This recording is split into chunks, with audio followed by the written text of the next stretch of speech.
Good morning सर्व विद्यार्थ्यांना. Good morning विद्यार्थी मित्रांनो, आज आपण घेऊन येतोय की या ठिकाणी एक क्वेश्चन पेपर जो गेल्या वर्षी झालेला आहे, डिसेंबर 2024चा असणार जो क्वेश्चन पेपर आहे त्याचं सोल्युशन आपल्याला घ्यायचं आहे. ह्याच्या अगोदरच्या लेक्चरमध्ये आपण विज्ञानचे जे 35 क्वेश्चन होते त्याच पेपरमधले त्याचं सोल्युशन घेतलं आहे. त्याच्यानंतर मॅथमॅटिक्सचे असणारे जे काही 20 क्वेश्चन आहेत त्याचंही सोल्युशन घेतलं आहे. आज आपल्याला सामाजिक शास्त्र वर असणारे जे काही प्रश्न असतात, 35 प्रश्न असतात, त्याचं सोल्युशन घ्यायचं आहे. क्वेश्चन पेपर आहे डिसेंबर 2024, जो परीक्षाला आलेला क्वेश्चन पेपर आहे. त्याच्यामध्ये कशा पद्धतीने प्रश्न असतात ते आपल्याला पाहिजे. सामाजिक शास्त्रावर आधारित असणारे प्रश्न आहेत. म्हणजे त्याच्यामध्ये काय आलं, इतिहास आलं, भूगोल आलं, नागरिक शास्त्र आलं. ह्या 3 विषयावर कशा पद्धतीचे प्रश्न आले होते ते आपल्याला पाहायचं आहे. त्याचं सोल्युशन त्या ठिकाणी आपल्याला घ्यायचं आहे. तर एकदा सर्वप्रथम सगळ्यांना विनंती आहे की आपल्या तवले पाटील एज्युकेशन व चॅनलला आपलं स्वागत. परत ज्यांना काही तवले पाटील एज्युकेशनवरची NMS परीक्षा बॅच घ्यायची असेल तर त्यांनी ते ॲप इन्स्टॉल करायचं आहे आणि ती बॅच घ्यायची आहे. त्या बॅचमध्ये सगळ्या गोष्टी परिपूर्ण आहेत. तुम्हाला प्रत्येक गोष्ट त्या बॅचमध्ये मिळेल आणि नक्कीच तुम्ही क्वालिफाय होता. पहा, आपण प्रश्नपत्रिका सुरू करतोय. पहिलाच प्रश्न, जरा तुम्ही वाचायचा आहे. पहा बरं, 1700 हा इथून सुरू आहे. 36वा प्रश्न. हे पहिले प्रश्न आपण घेतलेत ऑलरेडी. काय प्रश्न आहे, 1765 साली बंगालमध्ये टिंबटिंबने दुहेरी राज्य व्यवस्था आणली. कोणती दुहेरी राज व्यवस्था कुणी आणली? बघा, दुहेरी राज व्यवस्था बंगालमध्ये आणली कुणी? पटपट उत्तर द्यायचं आहे कमेंट मध्ये. दुहेरी राज व्यवस्था बंगालमध्ये कुणी आणली? तुम्ही पुस्तक वाचलंय, त्याच्यामध्ये आहे दुहेरी राज व्यवस्था. परीक्षेला आलेला क्वेश्चन आहे. रॉबर्ट क्लाइव्ह कुणी आणली?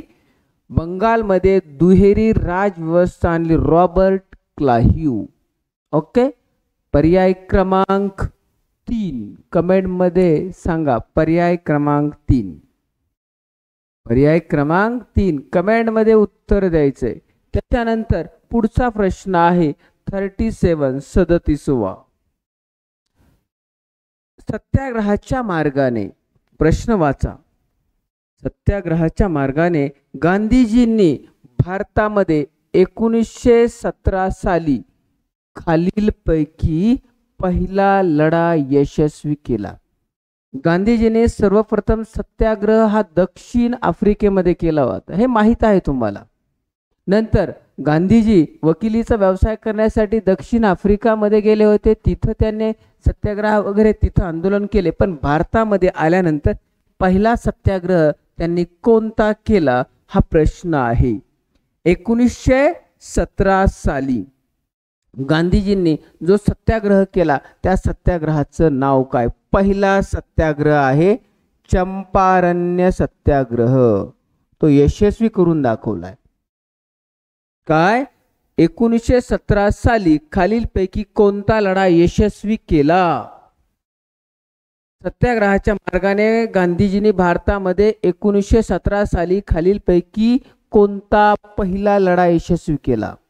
तर त्याचं उत्तर आहे 4 चंपारण्य सत्याग्रह. उत्तर कमेंट मध्ये लॉक. उत्तर लॉक. आता अभिमन्यू पुढच्या प्रश्नाचं उत्तर देणार आहे. बघा पुढचा प्रश्न काय? त्रिमंत्री योजनेत सहभागी नसलेले मंत्री कोण होते? पर्यायातून निवडून लिहा. जी त्रिमंत्री योजना मांडली होती, जी ब्रिटिश सरकारनं भारताच्या स्वतंत्र लढ्यासाठी जी एक त्रिमंत्री योजना मांडली होती, त्या योजनेमध्ये नसलेले विचारलंय. कोणते नसलेले मंत्री गोंधळ हितच होतो आमचा, कारण गोंधळ 100% होणार. आम्ही लगेच काय करणार, पहिला पर्याय वाचला की आम्ही लगेच उत्तर देण्याचा प्रयत्न करणार, किंवा दुसरा पर्याय वाचला की लगेच उत्तर देण्याचा प्रयत्न. पहा त्या ठिकाणी काय झालंय, एक मिनिट पहा. गांधी इथं त्रिमंत्री योजनेत नसलेले मंत्री कोण होतं, पहा लॉर्ड वेवेल हे मंत्री त्रिमंत्री योजनेत नव्हते. मग दुसरे पॅथिक लॉरेन्स होते, स्टॅफर्ड क्रिप्स होते, एव्ही अलेक्झांडर, तिघ मंत्री त्या योजनेत होते. 3 होते. कोणकोणते होते, पॅथिक लॉरेन्सचा समावेश त्रिमंत्री योजनेत होता, परत काय स्टॅफर्ड क्रिप्सचा समावेश होता, एव्ही अलेक्झांडर सुद्धा त्याच्यामध्ये होते. मग नसणारे कोणते, लॉर्ड वेवेल. त्याच्यानंतर नेक्स्ट, भारतातील टिंबटिंब हे सर्वात मोठं संस्थान. आता महाराष्ट्रातील लेकरांना तर 100% यायला पाहिजे, त्यात बी मराठवाड्यातल्या लेकरांना तर आलंच पाहिजे, कारण ते संस्थान, ज्या संस्थानाला देशाला स्वातंत्र्य मिळाल्यानंतरही नंतर स्वातंत्र्य मिळालं तब्बल 1 वर्षानं, ज्याच्यावर निजामाचं राज्य होतं. मग कोणतं आहे सांगा. एवढे तुम्हाला मी काय दिलेत, सोल्युशनसाठी ट्रिक्स दिल्यात. भारतातील टिंबटिंब हे सर्वात मोठं संस्थान होतं, निजामाचं राज्य होतं. मराठवाडा, कर्नाटक, आंध्र प्रदेश यांचा काही भाग त्याच्यामध्ये सामावलेला होता. मग त्याचं उत्तर काय, पर्याय आवश्यक आहे. चला पर्याय पटपट तुमचं उत्तर पाहिजे, मी तर देणारच. बघा मास्तर उत्तर देणार आहे, हैदराबाद. हैदराबाद कोणतं, हैदराबाद. मास्तर उत्तर तर देणाराचे, पण तुम्ही उत्तर द्यायचे. तुम्ही आणि झालेली प्रश्नपत्रिका. आता पुढचा क्वेश्चन काय आहे बघा. पुढचा क्वेश्चन, देशाच्या विविध भागात स्थापन झालेल्या प्रति सरकाराशी संबंधित विसंगत जोडी. कोणती जोडी ओळखायची, विसंगत. माझा तुम्हाला एक सांगणं आहे की प्रश्न व्यवस्थित वाचा. विसंगत जोडी म्हणजे त्या ठिकाणी न जुळणारी जोडी आपल्याला ओळखायची, विसंगत जोडी. पहा, देशाच्या विविध भागात स्थापन झालेलं कोणतं सरकार आहे, प्रति सरकार. कोणतं सरकार आहे, प्रति सरकाराच्या बाबतीत असणारी जोडी, विसंगत जोडी ओळखायची. मग मला सांगा, साताऱ्याला कोणतं सरकार होतं, महाराष्ट्र. महाराष्ट्रामध्ये सातारा. मग कुठं झालंय, क्रांतिसिंह नाना पाटीलचं होतं, माहित आहे. मग विसंगत जोडीचा पर्याय, महाराष्ट्रात सातारा येथे प्रति सरकार स्थापन झालं होतं का, यस इथं झालं होतं. बिहारमध्ये भागलपूरला झालं होतं का, यस झालं होतं. परत पण उत्तर प्रदेशमध्ये महिमानगड नाही. उत्तर प्रदेशमध्ये कुठं झालं होतं, बालिया आणि आजमगड. कुठं झालं होतं, उत्तर प्रदेशमध्ये आजमगड. आजमगड इथं झालं होतं. हे ह्या ठिकाणी आहे, हे रॉंग आहे. बंगालमध्ये मिदनपूर झालं होतं, झालं होतं. मग ह्याचं उत्तर काय, विसंगत पर्याय आहे उत्तर प्रदेश, महिमानगड. एक मिनिट हा, उत्तर प्रदेशमध्ये महिमानगड हे ह्या ठिकाणी उत्तर विसंगत पर्यायामध्ये मोडतं. प्रति सरकार उत्तर समजलं का, पर्याय क्रमांक 2 हे आपलं उत्तर आहे. परत पुढचा 41वा क्वेश्चन वाचा. 41वा क्वेश्चन, थोरल्या बाजीरावानं टिंबटिंब यांना उत्तरेस सरदार म्हणून नेमलं. थोरला जो बाजीराव पेशवे होता ना, त्यानं कुणाला उत्तरेस सरदार म्हणून नेमलं, राणोजी शिंदे. याचं उत्तर काय आहे, राणोजी शिंदे. काय उत्तर आहे? राणोजी शिंदे. राणोजी शिंदे हे त्याचा आन्सर आहे. पटपट पर्याय क्रमांक सांगायचा आहे तुम्ही. राणोजी शिंदे. परत पुढचा क्वेश्चन 42वा. बेटी बचाव बेटी बंदीचा निर्बंध कोणता? बेटी बंदीचा निर्बंध. बेटी बंदीचा निर्बंध समाजामध्ये जोपर्यंत पाळला जात आहे तोपर्यंत जातीभेद समूळ नष्ट होणार नाही अशी धारणा कोणाची आहे? जे आदर्श राजा होऊन गेले त्या राजांची. आदर्श राजा पहा बरं, छत्रपतींची गादी चालवणारे आदर्श राजा, त्यांनी ह्या ठिकाणी हे वाक्य सांगत होते. ही धारणा त्यांची होती. बेटी बंदीचा निर्बंध समाजात जोपर्यंत पाळला जात आहे तोपर्यंत जातीभेद समूळ नष्ट होणार नाही. आणि हे सांगितलंय कुणी रे? राजश्री शाहू महाराज. फायनल आन्सर 2 हे लॉक करतोय मास्तर. तुम्ही किती करताय बघा. मास्तरने तर 2 लॉक केलंय. मास्तरने 2 आन्सर लॉक केलंय. तुम्ही किती करताय बघा. तुमचं उत्तर काय? नेक्स्ट पुढचा क्वेश्चन.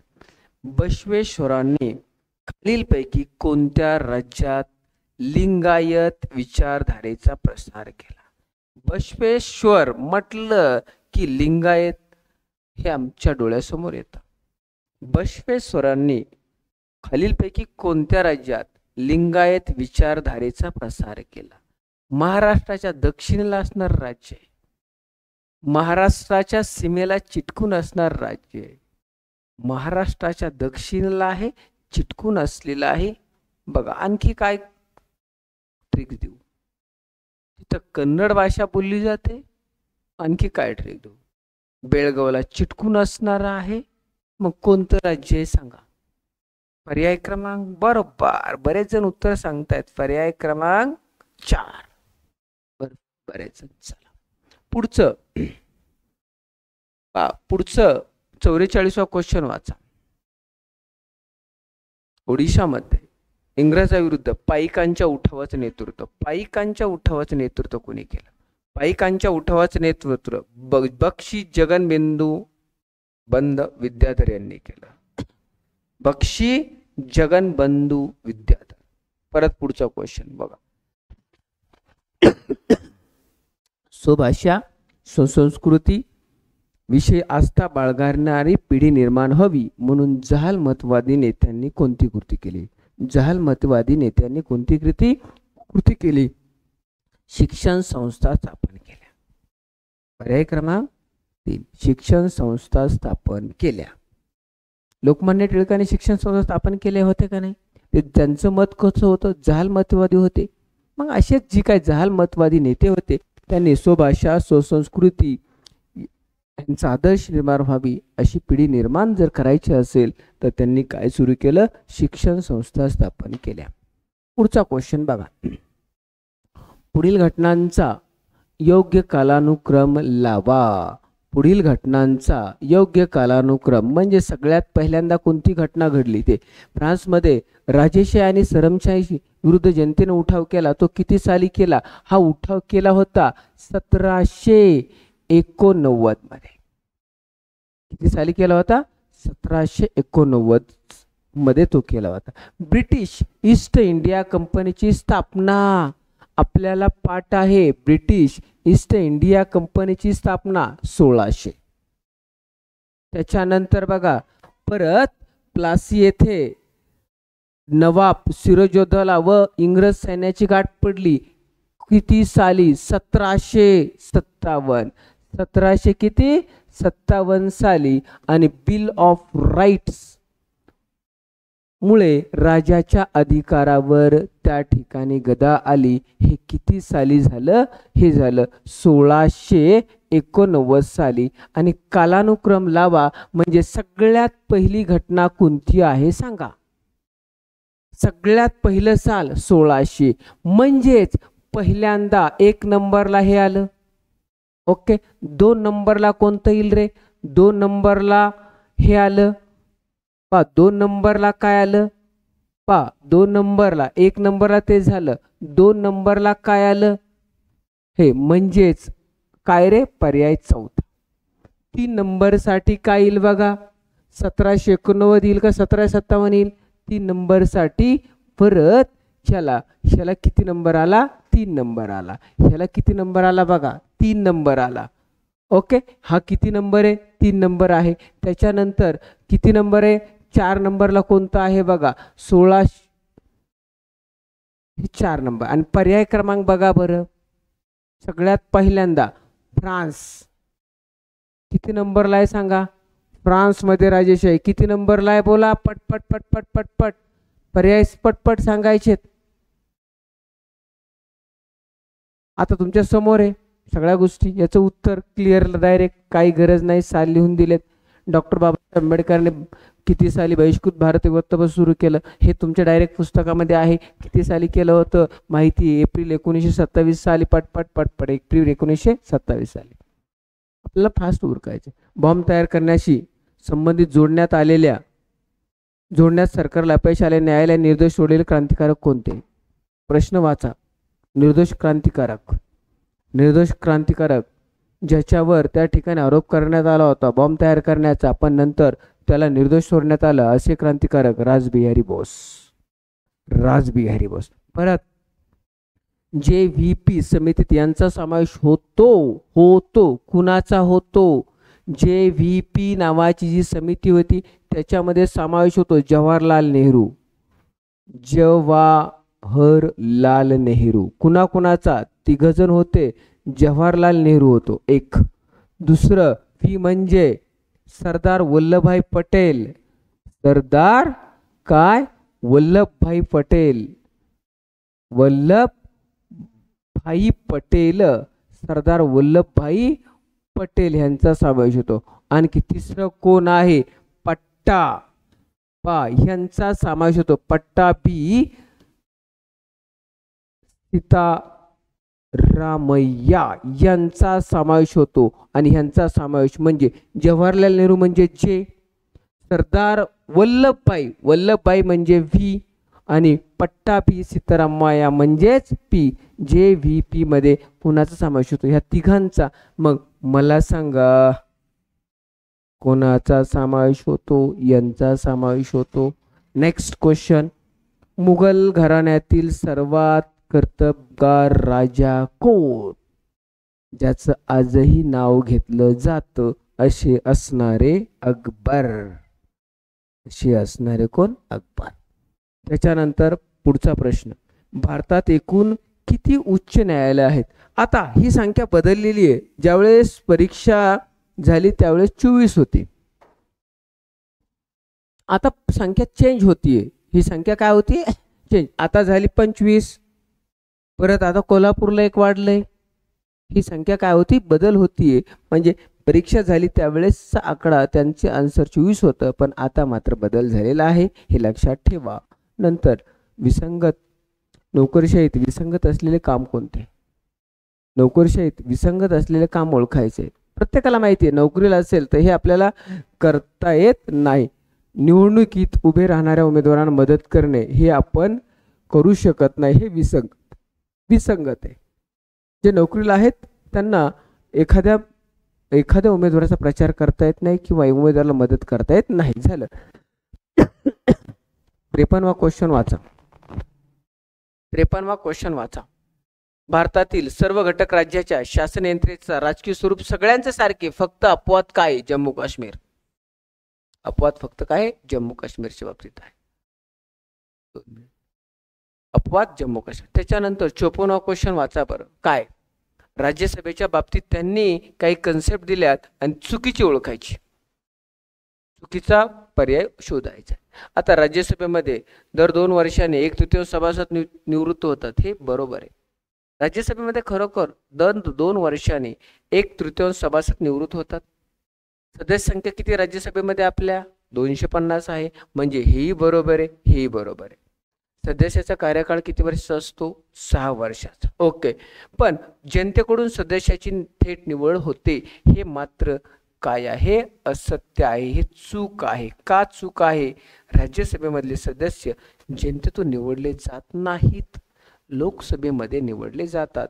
राज्यसभेमधले सदस्य जनतेतून निवडले जात नाहीत, लोकसभेतले निवडले जातात, जनतेतून राज्यसभेतले नाही. म्हणजे आपलं आन्सर चुकीचं पर्याय हा आहे.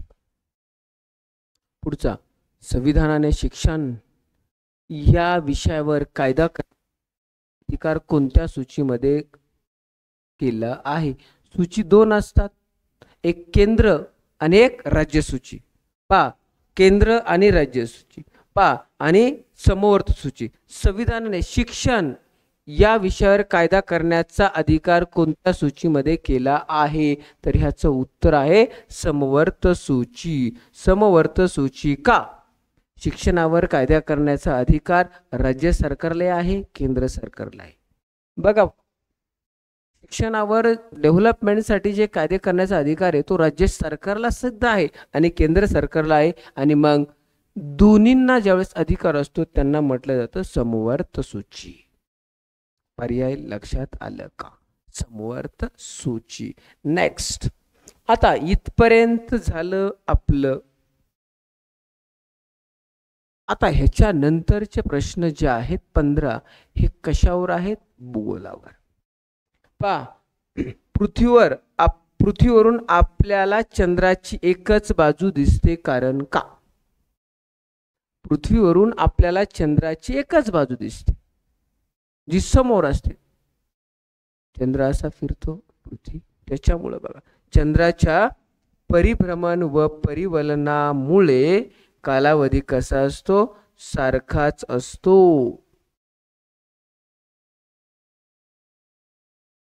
चंद्राच्या परिभ्रमण व परिवलन गतीचा कालावधी सारखाच असतो, म्हणून आपल्याला एकच बाजू दिसते. ओके. त्याच्यानंतर पुढचा क्वेश्चन, थोडे 10 क्वेश्चन राहिलेत.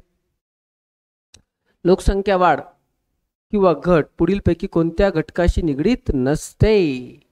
लोकसंख्या वाढ किंवा घट पुढीलपैकी कोणत्या घटकाशी निगडीत नसते हे तुम्हाला सांगायचे. लोकसंख्या वाढ, भांडवल. काय? भांडवल. ओके. खालील आकृती निरीक्षण करून भौगोलिक विषुववृत्त कोणत्या अक्षराने दाखवले? विषुववृत्त माहिती आहे, असं असतं, असं विषुववृत्त असतं, हे विषुववृत्त. आणि कोणत्या अक्षराने दाखवलंय? ए. उत्तर काय आहे बघा, हे विषुववृत्त आहे. कोणत्या अक्षराने दाखवलंय? ए. पर्याय क्रमांक 1 लॉक करतोय. बसतं 1 लॉक केलंय. तुम्ही लॉक करा, काय करायचं ते तुम्ही ठरवा. मास्तरनं तर 1 केलंय, मास्तरने 1 केलंय. चला, समजत असेल तर यस म्हणा, मास्तरसाठी यस. समजले असेल तर यस. परत आता बघा, इराणमधील, वाचून घ्या, इराणमधील मशाद शहर साधारणपणे 60 पूर्व रेखावृत्तावर आहे. किती आहे? ह्या ठिकाणी 60 पूर्व रेखावृत्तावर. ग्रीनिचला किती वाजलेत पहा. ग्रीनिच शहर आहे, तिथं किती वाजलेत? किती वाजलेत पहा. ग्रीनिचला दुपारी 12 वाजलेत. किती वाजलेत? 12 वाजलेत. पण मशाद शहर आहे हे किती पूर्वला आहे? 60 अंश पूर्व आहे. 60 अंश पूर्व. इकडं पूर्व दिशा असते आणि इथं कोणतं शहर आहे? मशाद नावाचं शहर आहे. तर त्या शहराची स्थानिक वेळ किती असेल? आपण एक शिकलोत, एका डिग्रीला पहा 1 डिग्री असेल. 1 डिग्री पहा, 1 डिग्री साठी किती टाइम पुढे जातो किंवा मागे येतो? पूर्वेला गेला तर मागे येतो का पुढे जातो? लक्ष द्या, पूर्वेला गेलं तर पुढे जातो आणि ह्या बाजूला आलं तर पाठीमागं. 1 डिग्रीसाठी किती मिनिट आहेत? 4 मिनिट. एका डिग्रीसाठी किती मिनिट? 4 डिग्री. मग 60 पूर्व 60 डिग्री आहे, म्हणजेच किती मिनिट होतील? 60 गुणिले 4 बरोबर 240 मिनिट उत्तर झालं. आणि 240 मिनिट म्हणजेच किती तास? भागिले 60. 0 गेला, 0 गेला. 6 कसा? 26 चोक 24. 4 तास. पूर्व असेल तर आता 12 वाजलेत. आता किती वाजलेत? 12. त्याच्यात प्लस 4 तास करा 12च्या नंतर +4 तास म्हणजेच 12च्या मध्ये +4 तास केले तर किती वाजले? तर 4 वाजले. 1 2 3 आणि 4 तास, त्याच्यामध्ये किती वाजले? 4 वाजले. आणि बघा 4 दुपारचे किती वाजले? 4 वाजले. एक थोडेच प्रश्न राहिलेत आपले आता, जस्ट. त्याच्यानंतर पुढचा क्वेश्चन. सह्याद्रीच्या भागात बघा, सह्याद्रीच्या पश्चिम भागात बेसाल्ट खडकाचे अपक्षालन होऊन जांभी मृदा तयार होते, कारण त्या ठिकाणी बघा आपल्याकडं कोकणाकडं वातावरण कोणतं आहे? दमट हवामान आहे, म्हणून त्या ठिकाणी कोणती मृदा तयार होते? जांभी. जांभी प्रकारची मृदा ही सह्याद्रीच्या म्हणजे भागामध्ये सापडते. पुढचा क्वेश्चन पटपट पटपट पटपट आन्सर सांगायचं आहे. याचं उत्तर पर्याय क्रमांक मध्ये लॉक करा, आपल्याला उरकायचे लवकर. पहा, याचं उत्तर आहे पर्याय क्रमांक 3, सिरस. सिरस ढगाचा प्रकार, त्याचं वैशिष्ट्य काय? तंतुमय असतात. त्याच्यानंतर सिरोस्ट्रॅटस, त्याचं त्या ठिकाणी वैशिष्ट्य काय? वळ्या पडलेल्या चादरीसारखे दिसणारे असतात. स्ट्रॅटोक्युमुलस ह्याचं वैशिष्ट्य काय आहे? या ढगात थर असतात. आणि क्युमुलस ह्याचं काय? अवढ हवेत झालं. चला नेक्स्ट 62 क्वेश्चन आहे. भारतामध्ये सर्वेक्षणासाठी टिंबटिंब येथील समुद्र सपाटीची सरासरी उंची 0 मानली जाते. भारतामध्ये उंची काढण्यासाठी समुद्र सपाटीची उंची 0 कुठं मानली जाते? तर ती मानली जाते चेन्नईला. कुठं मानली जाते? चेन्नई या ठिकाणी मानली जाते. पुढचा क्वेश्चन वाचा आणि आन्सर द्या पटपट पटपट. पृथ्वीच्या परिवलनादरम्यान घडणाऱ्या घटना खाली दिल्या आहेत, त्यापैकी गटात न बसणारी घटना कोणती आहे? गटात न बसणारी घटना ही आहे. गटात न बसणारी घटना सांगा पटपट.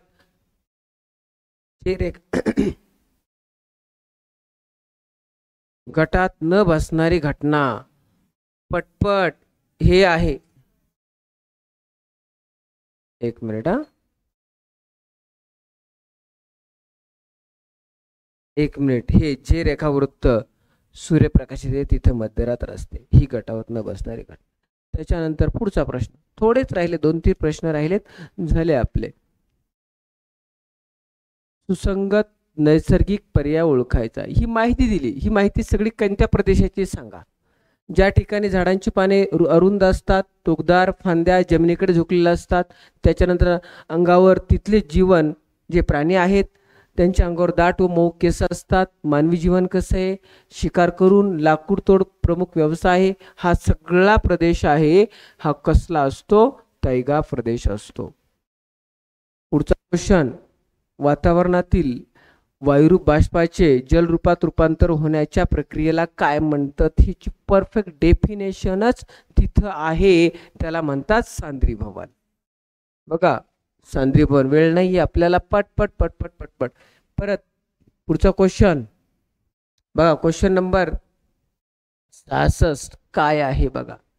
66 आहे, महाराष्ट्र राज्यभूमी चुकी जोडी ओळखायची. बिगर शेतीसाठी एवढी जमीन आहे, बरोबर आहे. लागवडीखाली क्षेत्र एवढं आहे. पडीक जमीन मात्र 5.2% आहे, आणि हेही बरोबर आहे. मग चुकीची जोडी कोणती आहे बोला? ही आहे चुकीची जोडी.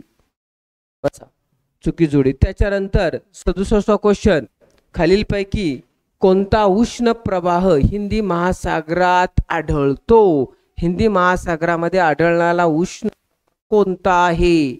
सोमाली. गुड, छान उत्तर दिलंय. मास समेत भारी उत्तर, सोमाली प्रवाह. त्याच्यानंतर पुढचा, औद्योगिकरणाच्या बाबतीत कोणतं विधान चुकीचं आहे? चुकीचं विधान ओळखायचं. औद्योगिकरणामध्ये काय होतं? औद्योगिकरणामध्ये रोजगार निर्मिती वाढते का? इंडस्ट्रियल एरिया वाढला की रोजगार निर्मिती वाढते, बरोबर, हे बरोबर आहे. दरडोई उत्पन्न वाढलं जातं. जनतेचं राहणीमान खालावतं का? नाही, जनतेचं राहणीमान उलट उंचावतं. म्हणजे हे आपलं काय झालं? चुकीचं झालं, आणि देशाचा आर्थिक विकास होतो, हे बरोबर आहे. त्याच्यानंतर पुढचा क्वेश्चन. आता एवढे क्वेश्चन झालेत, आपण ह्याच ठिकाणी थांबूयात. सर्वांना बाय.